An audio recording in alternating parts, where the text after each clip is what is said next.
Et la question de classe, la question des inégalités sociales va prendre une tournure de plus en plus importante pour lui. Ça, c'est pour l'aspect intellectuel. Mais il y a un aspect plus directement politico-social, qui est que Jaurès est un élu du Tarn, donc département de l'Occitanie aujourd'hui, et que dans le Tarn, vous avez un milieu social qui est assez intéressant, c'est la charnière du monde paysan, la charnière du monde ouvrier. C'est assez diversifié par rapport à la France de l'époque, il faut se mettre dans le contexte, on est dans une France qui est encore majoritairement rurale, paysanne, et il y a des premières concentrations ouvrières qui ne sont pas si fortes par rapport à d'autres pays, mais qui sont en croissance.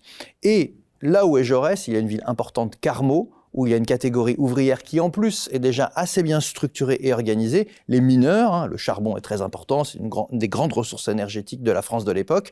Et donc, les mineurs sont organisés, structurés, sont en grève pour réclamer un certain nombre de revendications. Et Jaurès, tout simplement, va être de plus en plus en contact avec eux, va être aussi intellectuellement empathique à l'égard de la misère ouvrière. Et la question de classe, la question des inégalités sociales va prendre une tournure de plus en plus importante pour lui.